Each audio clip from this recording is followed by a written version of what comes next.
Hello gems. Today we start thermodynamic lecture. Okay. इसका first chapter है temperature and the zeroth law of thermodynamics. तो इसमें क्या होता है, सबसे पहले नेचुरल साइंस की किसी भी ब्रांच को स्टडी करने के लिए हमें क्या करना होता है, स्पेस के किसी एक रीजन को सेपरेट करना पड़ता है बाकी स्पेस से।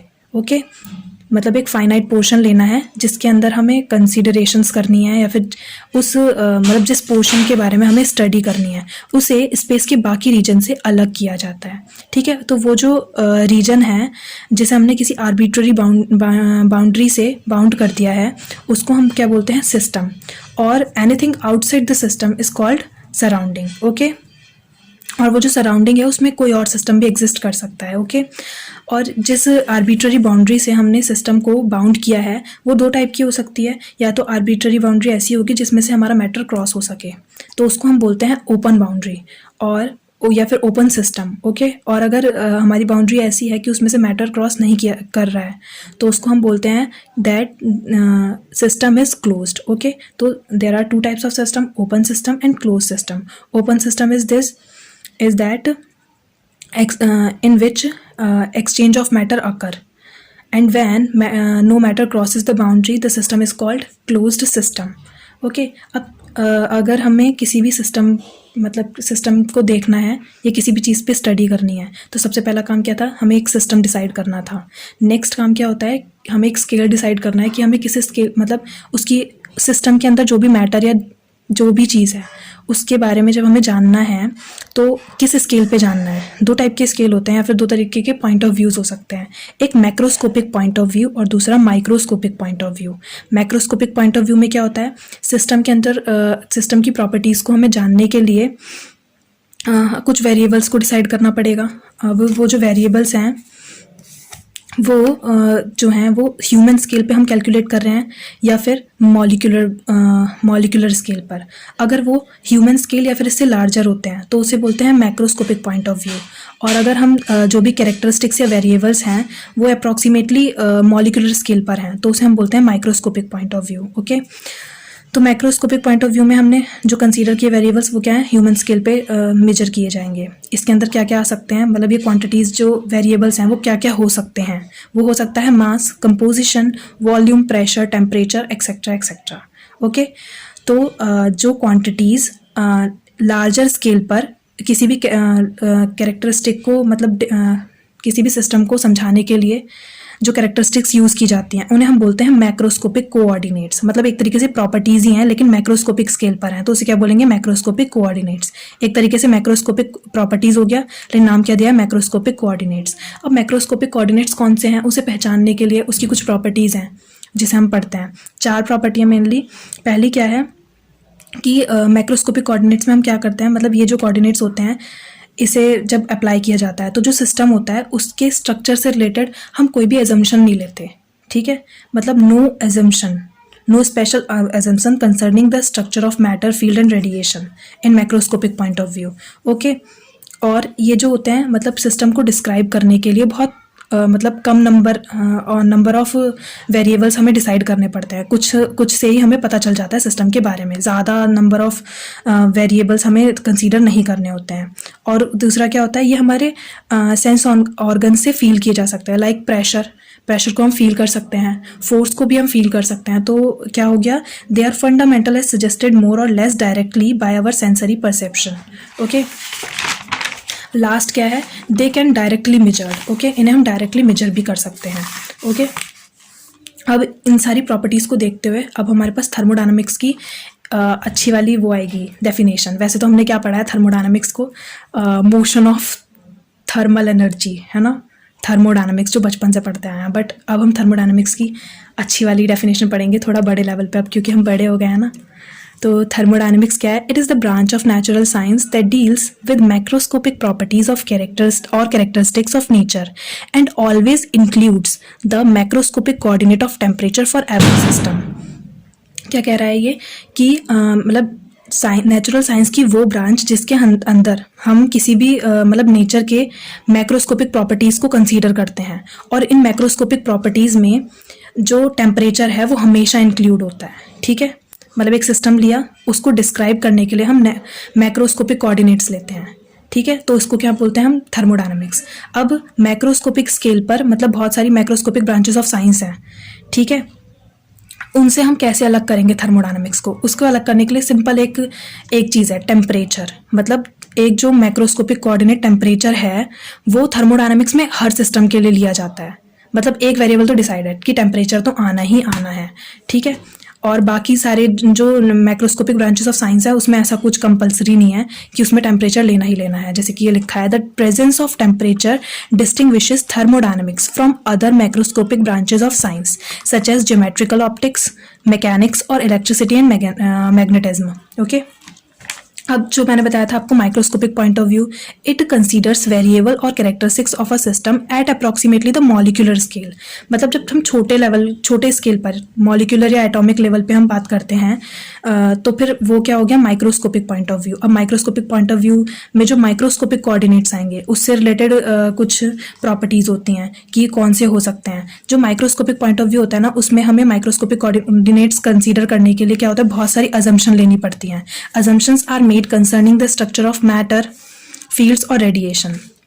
और किसी भी सिस्टम को डिस्क्राइब मतलब उसको सिस्टम के बारे में पता लगाने के लिए हमें बहुत सारी क्वांटिटीज़ को स्पेसिफाइड करना पड़ता है, जबकि माइक्रोस्कोपिक में ऐसा कुछ नहीं था, ठीक है। और इसमें ये ऐसा कुछ भी नहीं है कि हमारे सेंस ऑर्गन से हम इसे थोड़ा वो कर सकें, फील कर सकें या कुछ भी कर सकें, ऐसा कुछ नहीं होता माइक्रोस्कोपिक में, क्योंकि microscopic level it's very small. हाँ, it can not be directly measured but must be calculated. और ये जो माइक्रोस्कोपिक कोऑर्डिनेट्स होते हैं इन्हें हम डायरेक्टली मेजर नहीं कर सकते, इन्हें सिर्फ कैलकुलेट किया जा सकता है मैथमेटिक्स के द्वारा।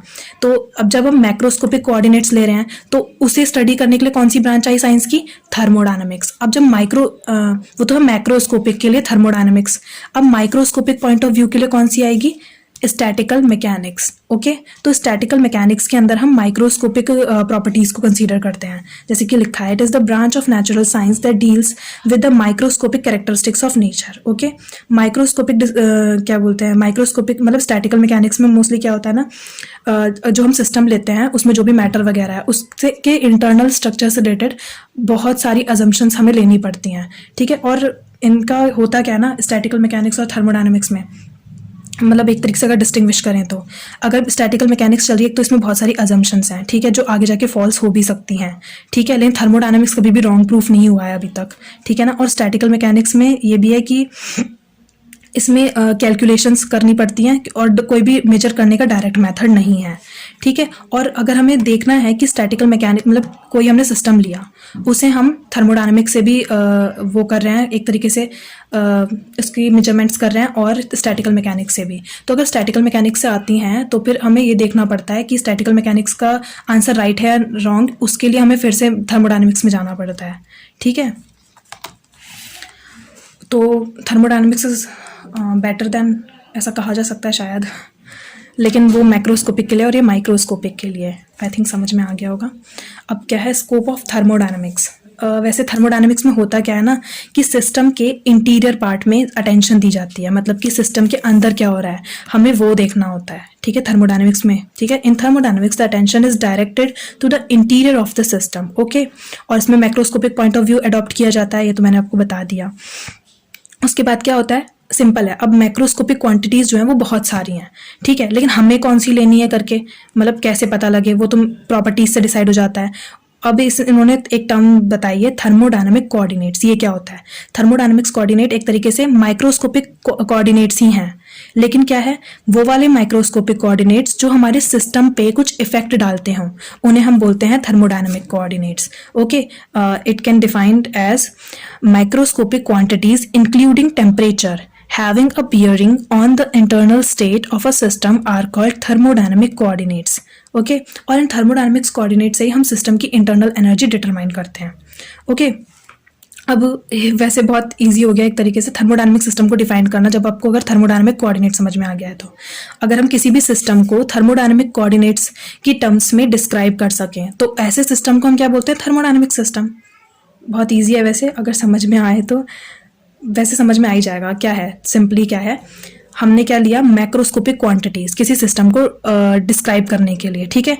अब मैक्रोस्कोपिक क्वांटिटीज बहुत सारी होती हैं, उनमें से इतनी सारी मैक्रोस्कोपिक क्वांटिटीज में से जो क्वांटिटीज हमारी जो हमने जो सिस्टम कंसीडर किया है उस सिस्टम के इंटरनल पार्ट पे, इंटरनल स्टेट पे जो माइक्रोस्कोपिक कोऑर्डिनेट्स जो हैं जो इफेक्ट डाल रहे हैं उनको हम क्या बोलेंगे, थर्मोडायनामिक कोऑर्डिनेट्स, ठीक है। और थर्मोडायनामिक सिस्टम को कैसे डिफाइन किया है इन्होंने, वो सिस्टम जो थर्मोडायनामिक कोऑर्डिनेट्स की टर्म्स में डिस्क्राइब किया जा सके उसे थर्मोडायनामिक सिस्टम कहते हैं। दोनों एक दूसरे से रिलेटेड हैं, okay.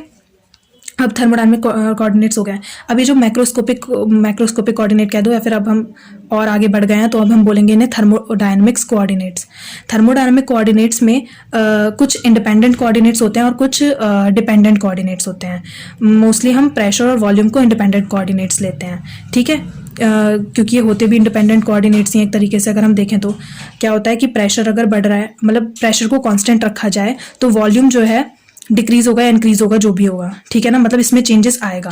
If we kept volume constant then pressure is increasing और डिक्रीजिंग, मतलब अगर ये कांस्टेंट है तो इसमें चेंज आ रहा है, अगर ये कांस्टेंट है तो इसमें चेंज आ रहा है, तो मतलब दोनों एक दूसरे से इंडिपेंडेंट है, ठीक है ना। इसके कांस्टेंट होने पे इस पर कोई प्रभाव ही नहीं पड़ रहा है, तो इसीलिए क्या हुए, इंडिपेंडेंट कोऑर्डिनेट्स हुए, ठीक है। अब प्रेशर और वॉल्यूम तो पता ही लग गया, और एक टेम्परेचर तो हमेशा होता ही है। टेम्परेचर एक यूनिवर्सल थर्मोडायनामिक कोऑर्डिनेट है एक तरीके से, ठीक है ना। अब क्या होता है, अब जो सिस्टम डिसाइड किया, सिस्टम की जो मैंने बाउंड्री बताई थी, एक तो ओपन और वो हो गया क्लोज सिस्टम। अब क्या है, जो बाउंड्री है उसी को हम वॉल कह रहे हैं। तो सिस्टम की जो वॉल है वो 2 टाइप्स की होती है, ठीक है। फर्स्ट क्या होता है, एडियाबैटिक वॉल। एडियाबैटिक वॉल में क्या होता है कि no transfer of heat and matter, मतलब एडियाबैटिक वॉल में मतलब जो सिस्टम है, और ये जैसे ये सिस्टम हमने डिसाइड किया और ये आसपास वाला सराउंडिंग है, और ये इसकी क्या हो गई, एडियाबैटिक वॉल। अगर एडियाबैटिक वॉल है तो सिस्टम के अंदर का जो मैटर है और हीट है वो बाहर ट्रांसफर नहीं हो सकती, और ना ही जो सराउंडिंग की हीट और मैटर है वो अंदर जा सकता, मतलब कि कोई भी ट्रांसफर नहीं होगा, कुछ भी कम्युनिकेशन नहीं है सिस्टम और सराउंडिंग का। तो ऐसी वॉल्स को हम क्या बोलते हैं, एडियाबैटिक वॉल्स। और दूसरी टाइप की वॉल क्या होती है, डायाथर्मिक वॉल। डायाथर्मिक वॉल में क्या होता है, ट्रांसफर ऑफ हीट अकर, मतलब हीट ट्रांसफर हो सकती है, सिस्टम और सराउंडिंग आपस में कम्युनिकेशन में होते हैं, किसके द्वारा, हीट के द्वारा। मतलब अगर 2 सिस्टम्स हैं उनको अगर हमने डायाथर्मिक वॉल से मतलब सेपरेट किया हुआ है, लेकिन बीच में क्या है, डायाथर्मिक वॉल। अब डायाथर्मिक वॉल में क्या होता है, हीट ट्रांसफर अकर होता है, मतलब हीट ट्रांसफर हो सकता है। तो अगर ये सिस्टम ए है, ये सिस्टम बी है, दोनों के बीच में डायाथर्मिक वॉल है, तो यहाँ से हीट इधर जा सकती है, यहाँ से यहाँ जा सकती है। अगर इसकी हीट ज़्यादा है, इसकी हीट कम है, तो क्या होगा, यहाँ से हीट ज़्यादा वाले से कम में जाएगी और तब तक जाती रहेगी जब तक दोनों का बैलेंस नहीं बन जाता। और इस बैलेंस को हम क्या बोलते हैं, thermal equilibrium, okay. Thermal equilibrium मतलब ट्रांसफर ऑफ हीट अकर, मतलब कब होता है, जब डायाथर्मिक वॉल होती है। डायाथर्मिक वॉल में क्या होगा, हीट ट्रांसफर होगी, और हीट तब तक ट्रांसफर होगी जब तक दोनों में इक्वल नहीं हो जाती, और जब दोनों में इक्वल हो जाएगी तो इस स्टेट को हम बोलते हैं thermal equilibrium, okay. I hope you understand. अब हम पढ़ेंगे इक्विलिब्रियम स्टेट क्या होती है। इक्विलिब्रियम स्टेट एक तरीके से कुछ नहीं है, मतलब बहुत सिंपल है। देखो, अगर अब मैं किसी स्पेशल मैक्रोस्कोपिक कोऑर्डिनेट की बात नहीं कर रही, हमने लेट कर लिए हैं एक्स और वाई 2 इंडिपेंडेंट कोऑर्डिनेट्स हैं। मैक्रोस्कोपिक लगाना जरूरी नहीं है क्योंकि अब तो आप समझ ही गए होगे, अब हम जिस भी कोऑर्डिनेट्स की बात कर रहे हैं वो सारे मैक्रोस्कोपिक हैं क्योंकि हम थर्मोडायनामिक्स पढ़ रहे हैं, ओके। तो एक्स और वाई 2 इंडिपेंडेंट थर्मोडायनामिक कोऑर्डिनेट्स हैं, ओके। अब क्या होता है कि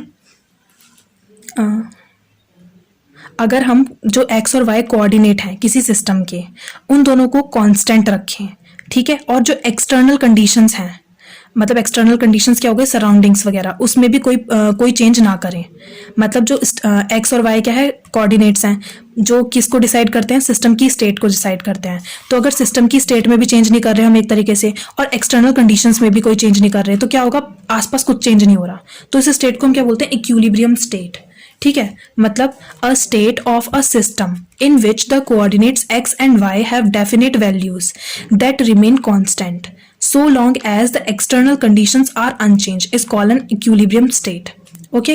अब इक्विलिब्रियम स्टेट में क्या आएगा, थर्मल इक्विलिब्रियम आएगा। थर्मल इक्विलिब्रियम मैंने अभी आपको बताया था, ये कब अचीव होता है, जब बीच में डायाथर्मिक वॉल हो, ठीक है। डायाथर्मिक वॉल होगी तो हीट ट्रांसफर होगा, वो तब तक होता जाएगा जब तक दोनों सिस्टम्स में इक्वल हीट नहीं हो जाती है। जब इक्वल हीट हो जाती है तो कोई भी ट्रांसफर ऑफ हीट होगा ही नहीं, ठीक है। तो इस स्टेट को हम क्या बोलेंगे, थर्मल इक्विलिब्रियम, ओके। और it can defined as, you can read this,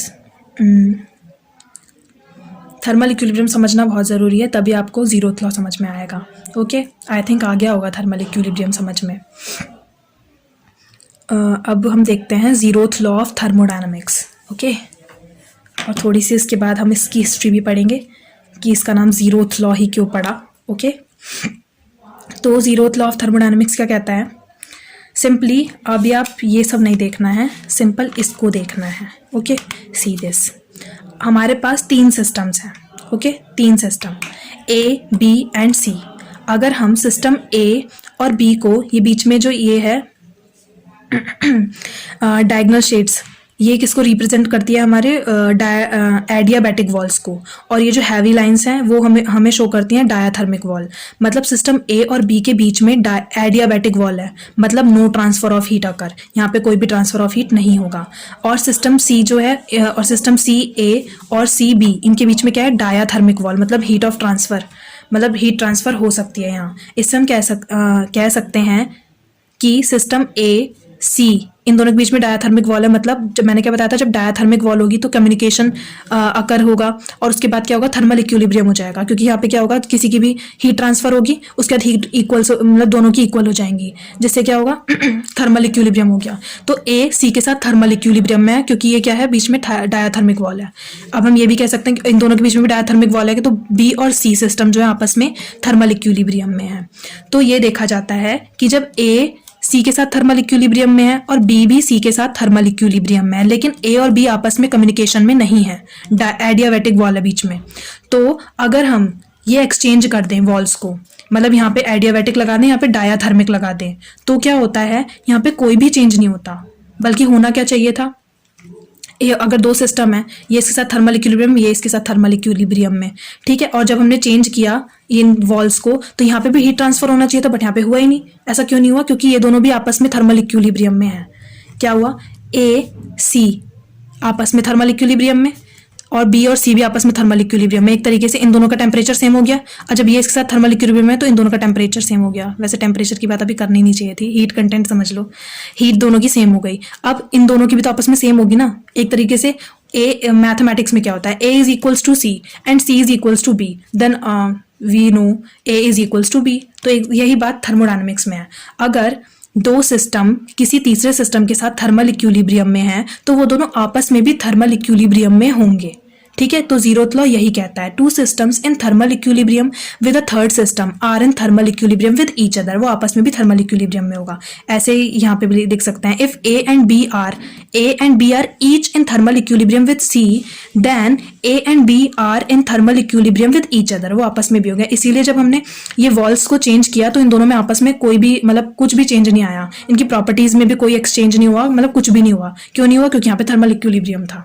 equilibrium state में कुछ भी नहीं होता है, ठीक है। तो ये था ज़ीरोथ लॉ। और जो ये प्रॉपर्टी है ना कि ए सी के साथ थर्मल इक्विलिब्रियम में है, सी बी के साथ थर्मल इक्विलिब्रियम में, और ये दोनों आपस, तो फिर अगर ऐसा होता है तो फिर ए और बी आपस में भी थर्मल इक्विलिब्रियम में है। तो ये जो प्रॉपर्टी होती है, इसको हम बोलते हैं ट्रांजिटिव प्रॉपर्टी, ओके, और ट्रांजिटिव थर्मल इक्विलिब्रियम। लेकिन ये एक बात सही समझ लीजिए, ये ट्रांजिटिव प्रॉपर्टी हो गई, लेकिन ट्रांजिटिव प्रॉपर्टी कभी भी यूनिवर्सल प्रॉपर्टी नहीं हो सकती। यूनिवर्सल मतलब ट्रांजिटिव प्रॉपर्टी हर जगह लागू हो जाए, ठीक है, लेकिन ऐसा नहीं होता, ट्रांजिटिव यूनिवर्सल नहीं है। जैसे कि आप सिंपली अपनी लाइफ का एग्जांपल ले सकते हैं। अगर ए सी के साथ डेट पे जा रहा है और बी वो भी सी के साथ डेट पे जा रहा है, तो ऐसा ज़रूरी तो नहीं है ना कि ए बी के साथ भी डेट पे जाए, नहीं हो सकता ना। या ये तो सिंपल एग्जांपल था लाइफ पे, बाकी आप मैकेनिकल सिस्टम्स भी ले सकते हो। मैकेनिकल सिस्टम्स में मोस्टली ऐसा नहीं होता है, ठीक है, कुछ भी लेके देख लो। बाकी इसके अलावा तो ट्रांजिटिव प्रॉपर्टी यूनिवर्सल नहीं होती है। वैसे फर्स्ट वाले एग्जांपल से आप अच्छे समझ जाएंगे। ओके, तो ये ट्रांजिटिव प्रॉपर्टी हो गई, इसको हमने ज़ीरोथ लॉ कहा, ट्रांजिटिव प्रॉपर्टी भी हो गई। और हाँ, जो ज़ीरोथ लॉ है यही हमारे कॉन्सेप्ट ऑफ टेम्परेचर को अराइज करता है। अब वो कैसे करता है वो भी हम आगे पढ़ेंगे, ओके। पहले तो हाँ हमें थोड़ी सी हिस्ट्री पढ़नी थी ना, ओके। तो इसका नाम ज़ीरोथ लॉ कैसे पड़ा? ये हुआ ऐसे कि जब थर्मोडायनामिक्स, मतलब जब भी स्टार्टिंग हुई होगी, इसका डेवलपमेंट जब हो रहा था, तो जब किसी ब्रांच का डेवलपमेंट होता है तो फिर उसके लॉज, मतलब कुछ फैक्ट बताए जाते हैं। एक तरीके से जो फैक्ट होते हैं उन्हीं को लॉज बोल देते हैं, ठीक है ना। तो पहले क्या हुआ था ना कि पहले एक तरीके से फर्स्ट लॉ आ गया था, और सेकंड लॉ शायद फर्स्ट से भी पहले आया था, मतलब जो बाकी के दो लॉ थे ना, फर्स्ट और सेकंड लॉ, वो पहले आ गए थे, ठीक है। और वो क्या थे, वो कंजर्वेशन ऑफ एनर्जी पे डिपेंड थे, और उसके बाद मतलब और उसके बाद फिर क्या था, कार्नोट इंजन वगैरह ये सब आया था। तो उन सबको जब डिस्क्राइब किया गया और फिर बाद में पता चला कि जीरोथ लॉ भी हो सकता है करके, जब इन दोनों के बाद आया था जीरोथ लॉ, लेकिन उसका नाम तब तक जीरोथ लॉ नहीं पड़ा था। फर्स्ट सेकंड के नाम पढ़ चुके थे कि ये फर्स्ट लॉ है, वो सेकंड लॉ है। फिर जब ये वाला पता चला तो जो ये रैल्फ फॉलर ये जो थे, इन्होंने बोला कि क्या बोलते हैं, जो ये वाली चीज़ है जो अभी हम पढ़ रहे हैं कि दो सिस्टम्स थर्मल इक्विलिब्रियम में है सी के साथ, तो आपस में थर्मल इक्विलिब्रियम हो गया, ये वाली जो नॉलेज है वो हमें फर्स्ट और सेकंड लॉ से पहले देनी चाहिए, तभी एक सीक्वेंस सही से आएगा। होता है ना कि अब डायरेक्ट हम ये थोड़ी बोल देते हैं APPLE एप्पल, एप्पल तो डायरेक्ट कोई नहीं सीखता, पहले क्या सीखता है ABCD। तो फिर एक तरीके से यही था कि पहले हम ABCD सीखेंगे तब जाके एप्पल सीखेंगे। तो ऐसे ही उन्होंने बोला जब आप तीनों लॉस पढ़ लोगे तब आपको लगेगा कि जो जीरोथ लॉ है वो हमें पहले ही पढ़ना, मतलब फर्स्ट सेकंड लॉ से पहले अगर ये पढ़ाया जाए तो एक सिस्टमैटिक नॉलेज आएगी किसी स्टूडेंट के पास, ठीक है। तो इस चीज़ को मेंटेन करने के लिए उन्होंने कहा कि हमें इसका नाम जीरोथ लॉ दे देना चाहिए क्योंकि इन्हें पहले पढ़ा जाएगा, ठीक है। तो बस ये इतनी सी स्टोरी थी इसीलिए इसका नाम जीरोथ लॉ पड़ा, क्योंकि फर्स्ट सेकंड पहले आ चुके थे, ठीक है। अब उन्होंने सोचा कि फर्स्ट सेकंड दो के नाम चेंज करेंगे, इससे अच्छा इसी का नाम जीरोथ लॉ रख देते हैं, ठीक है ना। तो इसीलिए इसका नाम जीरोथ लॉ है। लेकिन हाँ, ऐसा कभी नहीं सोचिएगा कि फ्यूचर में जाके कोई और लॉ पता लगा थर्मोडायनामिक्स का और उसे लगा कि क्या बोलते हैं ये पहले पढ़ाना चाहिए हम लोगों को, तो उसका नाम -1 लॉ रख देंगे, ऐसा कुछ नहीं होगा, ओके। हाँ, तो फिर जीरोथ लॉ पढ़ लिया। अब जीरोथ लॉ से मैंने बताया कि temperature, concept of temperature arise from zeroth law, okay. तो वो कैसे हुआ, हाँ, तो टेम्परेचर क्या होता है, एक तरीके से temperature is a measurement of the hotness of a given macroscopic object as felt by the human body. वैसे ये हॉटनेस ही आता है। तो किसी भी बॉडी की, मतलब किसी भी मैक्रोस्कोपिक ऑब्जेक्ट का जो हॉटनेस होता है, जो एक ह्यूमन बॉडी फील कर सकती है, उसको हम टेम्परेचर कहते हैं। अब कुछ कह सकते हैं कि हॉटनेस ही क्यों, कोल्डनेस क्यों नहीं कह सकते हम, क्योंकि टेम्परेचर मतलब जिन चीज़ों का मतलब जैसे -4 है या जो भी चीज़ें हैं, तो वो एकदम कोल्डनेस हो गई ना, तो वो भी तो एक तरीके से टेम्परेचर ही है। तो हम कोल्डनेस से क्यों नहीं डिफाइन कर रहे हैं, तो इसका कारण ये है कि कोल्डनेस से इसलिए डिफाइन नहीं करते, जब आप स्टैटिकल मैकेनिक्स पढ़ेंगे तो स्टैटिकल मैकेनिक्स में जो टेम्परेचर है वो वर्ड सिर्फ हॉटनेस के लिए यूज़ नहीं होता है, वो किस किस के लिए यूज़ होता है ज़्यादातर, मतलब एगिटेशन के लिए होता है, वाइब्रेशन और मोशन ऑफ द ऑब्जेक्ट। अब जो ये सारी चीज़ें हैं ना, वो थोड़ा हॉटनेस से तो मैच कर पा रही हैं, मतलब हॉटनेस से तो डिफाइन कर सकते हैं कि एगिटेशन हो रहा है, चलो आता है समझ में, वाइब्रेशन हीट की वजह से मतलब होता है ना, और मोशन ऑफ ऑब्जेक्ट वो भी हो सकता है। लेकिन coldness, just imagine, coldness word बिल्कुल भी मतलब बहुत अलग हो गया, एगिटेशन कहाँ कोल्डनेस कहाँ एगिटेशन, ठीक है ना। तो इसीलिए इस वर्ड को अवॉइड किया जाता है। कोल्डनेस मीन्स भी तो क्या होता है, एक तरीके से लेस हॉटनेस होता है। इसीलिए हम टेम्परेचर को कैसे मेजर करते हैं, temperature is a measurement of hotness of a given macroscopic object as felt by the human body. वैसे कहीं पे भी टेम्परेचर की डेफिनेशन नहीं पूछी जाती है, वो तो बस एक आपको ब्रीफ स्केच टाइप का दे दिया कि क्या है टेम्परेचर, ठीक है। अब मतलब और कैसे आया कॉन्सेप्ट पूरा समझने के लिए पहले थोड़ा बेसिस तैयार करते हैं क्या क्या होता है करके। 1 मिनट रुकिए।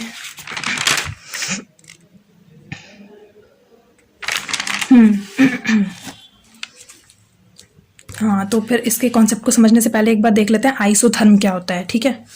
आइसोथर्म एक तरीके से क्या है ना कि जैसे कि हमने कोई ग्राफ प्लॉट किया एक्स और वाई के बीच में। एक्स और वाई क्या था, याद कीजिए, independent thermodynamic coordinates, okay. X और वाई हैं, हाँ पहले भी बताया था मैंने अभी। तो क्या होता है ना कि एक्स और वाई के बीच में जब ग्राफ बनाए जाते हैं, जैसे समझो किसी एक सिस्टम ए के लिए हमने ये बनाए, सॉरी, तो क्या हुआ, इसकी अलग अलग स्टेट्स हैं, जैसे मतलब सिस्टम की भी स्टेट्स होती है ना, x1 y1 ये एक स्टेट हो गई, x2 y2 ये सेकंड स्टेट हो गई, ये थर्ड स्टेट हो गई। ऐसे करके जब ये बहुत सारे पॉइंट, मतलब एक पॉइंट जो है, मतलब इस एक्स वाई ग्राफ में हर एक पॉइंट सिस्टम की एक स्टेट को डिफाइन करता है, ठीक है। अब जब उन सारी स्टेट को किसी एक सिस्टम के लिए एक टाइम पे अगर हम स्टेट के पॉइंट्स को ज्वाइन करें तो हमें एक लाइन मिलती है। इस लाइन को हम क्या बोलते हैं, आइसोथर्म। इसमें क्या होता है, आइसोथर्म क्यों बोल रहे हैं, क्योंकि इसमें टेम्परेचर सेम है एक तरीके से, चलिए आगे देखते हैं। एन आइसोथर्म, जैसे इसमें लिखा है, an isotherm is the locus of all points representing state in which a system is in thermal equilibrium with another state of system. सिर्फ इतना ही नहीं है कि स्टेट्स को डिसाइड करता है, उसके बाद क्या होता है, जैसे हमने दो सिस्टम के लिए बनाया, सिस्टम ए सिस्टम बी, इनके लिए हमने दो मतलब ग्राफ बनाया एक्स वाई के लिए। सिस्टम ए के जो कोऑर्डिनेट्स हमने लिए हैं थर्मोडायनामिक कोऑर्डिनेट्स वो एक्स वाई हैं, सिस्टम बी के लिए एक्स डैश और वाई डैश लिए हैं। इसकी स्टेट्स के लिए बनाया, अभी इनको नहीं देखना है, सिर्फ फर्स्ट वाले को देखना है, ऐसे इसमें भी फर्स्ट वाले को देखना है, ठीक है।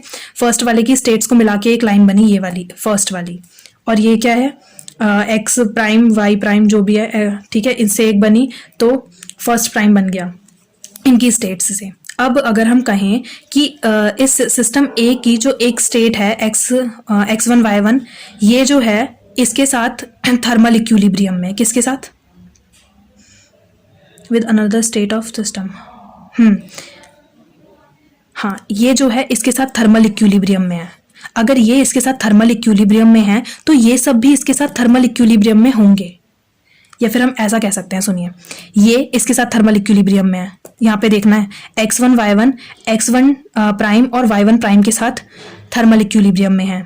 और दूसरा हमें क्या है पता लगता है, x2 और y2 जो हैं x1 डैश, और ये प्राइम बोलो या डैश बोलो एक ही बात है, x1 डैश और y1 डैश के साथ थर्मल इक्विलिब्रियम में, और ये भी इसके साथ थर्मल इक्विलिब्रियम में है। तो हमें फर्स्ट लॉ से क्या पता चलता है, या तीनों आपस में भी थर्मल इक्विलिब्रियम में।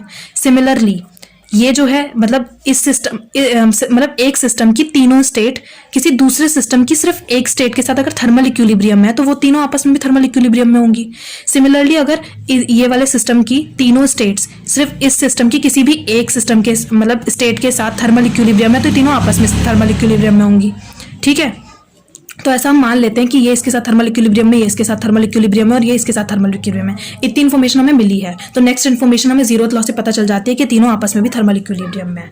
सिमिलरली हमें ये इन्फॉर्मेशन मिली है कि ये तीनों जो हैं इसके साथ थर्मल नहीं, ये तो अभी हुआ था, ये तीनों जो हैं इसके साथ थर्मल इक्विलिब्रियम में है, इसके साथ, तो ये तीनों आपस में भी थर्मल इक्विलिब्रियम में होंगे। ये इन्फॉर्मेशन हमें जीरोथ लॉ से मिली, सेकंड वाली, ठीक है ना। तो एक तरीके से क्या पता लगता है कि ये तीनों स्टेट्स के साथ थर्मल इक्विलिब्रियम में है, ये भी जीरोथ लॉ से पता लगता है अगर ऊपर की दो स्टेट्स मतलब दो स्टेटमेंट्स ट्रू हैं, ठीक है। तो क्या होता है, ये और ये आपस में थर्मल इक्विलिब्रियम में, मतलब इसकी एक तरीके से क्या देखा जा रहा है कि इसकी सारी स्टेट्स के साथ थर्मल इक्विलिब्रियम में है। तो ये दोनों क्या डिफाइन करते हैं, ये आइसोथर्म है ये आपस में, और ये इन दोनों को आपस में क्या बोलेंगे, करस्पॉन्डिंग आइसोथर्म। ओके, आप समझ में आएगी डेफिनेशन क्या है।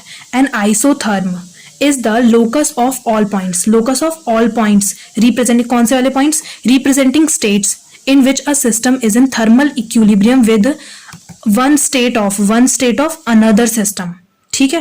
An isotherm is the locus of all points representing state in which a system is in thermal equilibrium with one state of another system, जिसकी सारी states जो हैं किसी दूसरे सिस्टम की एक स्टेट के साथ थर्मल इक्विलिब्रियम में है। तो ये वाली जो लाइन है वो आइसोथर्म को रिप्रेजेंट करेगी, ठीक है। अगर एक सिस्टम मतलब इन्होंने क्या बताया कि locus of all points representing states, किसी सिस्टम की जो पॉइंट्स हैं वो जो स्टेट को रिप्रेजेंट कर रहे हैं उसका जो लोकस है वो आइसोथर्म कहलाता है। कब, जब ये जो तीनों स्टेट्स हैं मतलब ये जो स्टेट हैं वो किसी दूसरी सिस्टम की किसी एक स्टेट के साथ अगर थर्मल इक्विलिब्रियम में हो तो इस लाइन को हम आइसोथर्म बोलते हैं। थोड़ा आराम से पढ़िएगा, समझ में आएगा। उसके बाद मतलब जीरोथ लॉ से हमें पता चल जाता है कि इसकी सारी स्टेट्स के साथ थर्मल इक्विलिब्रियम में होगा। तो ऐसे कर्व्स को हम क्या बोलते हैं, जो फर्स्ट और फर्स्ट डैश है इसको हम बोलेंगे करस्पॉन्डिंग आइसोथर्म्स। ऐसे ही सेकंड भी बनाया जा सकता है, थर्ड भी बनाया जा सकता है। तो ये सब आपस में क्या होंगे, थर्मल इक्विलिब्रियम में होंगे। ये आइसोथर्म्स हैं, ठीक है, क्योंकि ये थर्मल इक्विलिब्रियम में है। अब टेम्परेचर का कॉन्सेप्ट देखिए, यहीं से आता है। All states of corresponding isotherms, मतलब जो करस्पॉन्डिंग आइसोथर्म्स हैं उसकी जो सारी स्टेट्स हैं उनमें कोई चीज़ कॉमन है ना। मैंने बताया कि ये सारी की सारी इसके साथ थर्मल इक्विलिब्रियम में है, तो यही चीज़ कॉमन है। मतलब दो जो करस्पॉन्डिंग आइसोथर्म्स हैं उनमें क्या चीज़ कॉमन है, थर्मल इक्विलिब्रियम, ठीक है। तो हम ये कह सकते हैं मतलब इन दोनों में क्या कॉमन है, थर्मल इक्विलिब्रियम है आपस में, ठीक है। तो we can say that in these states मतलब ये जो स्टेट्स हैं ये कोई एक ऐसी प्रॉपर्टी है जो पजेस करते हैं जिसकी वजह से ये थर्मल इक्विलिब्रियम आया। तो ऐसी कौन सी प्रॉपर्टी है जिस वजह से इन दोनों के बीच में थर्मल इक्विलिब्रियम आया? वो जो प्रॉपर्टी है उसी को हमने नाम दिया है टेम्परेचर। तो फिर ये एक तरीके से कहाँ जीरोथ लॉ से ही तो आया। जीरोथ लॉ से हमें पता चला इनकी करस्पॉन्डिंग स्टेट्स जो है आपस में थर्मल इक्विलिब्रियम में है, और थर्मल इक्विलिब्रियम से ही हमें पता चला कि कौन सी ऐसी प्रॉपर्टी है जिसकी वजह से हमें पता लग रहा है ये दोनों आपस में थर्मल इक्विलिब्रियम में है। मतलब कुछ तो ऐसा होगा जो दोनों में चीज़ में जो बैलेंस कर रहा है, जो मैंने बताया था बैलेंस कर रहा है ना, जिसकी वजह से थर्मल इक्विलिब्रियम आया। तो वो जो प्रॉपर्टी है उसको हमने टेम्परेचर नाम दिया है, ठीक है। और तो फिर हम कैसे डिफाइन कर सकते हैं टेम्परेचर को? The temperature of a system is a property that determines whether or not a system is in thermal equilibrium with other system. मतलब टेम्परेचर एक ऐसी क्वांटिटी है या प्रॉपर्टी है जिससे हमें पता चलता है कि कोई सिस्टम किसी दूसरे सिस्टम के साथ थर्मल इक्विलिब्रियम में है या नहीं है, ठीक है। अब जो टेम्परेचर, अब हमें पता, अब टेम्परेचर एक नई क्वांटिटी पढ़ी हमने, तो अब हम जब नई क्वांटिटी पढ़ते हैं तो पहले ये बताते हैं कि वो वेक्टर क्वांटिटी है या स्केलर क्वांटिटी है। तो हमें पता लगा कि टेम्परेचर एक स्केलर क्वांटिटी है। वो कैसे पता चला? अब जो हमारा जो ट्रांजिटिव नेचर है ना, मैंने अभी पहले जो बताया था कि मतलब जीरोथ लॉ जो है ट्रांजिटिव थर्मल इक्विलिब्रियम बनाता है कि अगर ए सी के साथ थर्मल इक्विलिब्रियम में, बी सी के साथ थर्मल इक्विलिब्रियम में, तो ए और बी आपस में भी थर्मल इक्विलिब्रियम में होंगे। तो ये जो ट्रांजिटिव नेचर है उसके इस ट्रांजिटिव नेचर से पता लगता है कि वो एक स्केलर क्वांटिटी है, ठीक है। और जिनमें ये ट्रांजिटिव नेचर नहीं होता वो अदर क्वांटिटीज़ हो सकती हैं जैसे टेंसर वगैरह या फिर वेक्टर, ओके। तो इसके ट्रांजिटिव नेचर से हमें पता चलता है कि temperature is a scalar quantity, ठीक है। तो अब एक कंडीशन पता लग गई हमें कि थर्मल इक्विलिब्रियम कब होता है? अगर दो सिस्टम्स का टेम्परेचर अगर सेम है तो वो दोनों आपस में क्या होंगी? थर्मल इक्विलिब्रियम में होंगी। और अगर दो सिस्टम्स का टेम्परेचर डिफरेंट है तो ये श्योर होगा कि वो दोनों आपस में थर्मल इक्विलिब्रियम में नहीं है, ठीक है। तो टेम्परेचर वो क्वांटिटी हो गई जिससे डिसाइड होता है कि कोई सिस्टम किसी अदर सिस्टम के साथ थर्मल इक्विलिब्रियम में है या नहीं है, ठीक है। तो यहाँ से आ गया टेम्परेचर। सो टेम्परेचर से आगे का अब हम नेक्स्ट वीडियो में पढ़ेंगे। तब तक के लिए गुड बाय।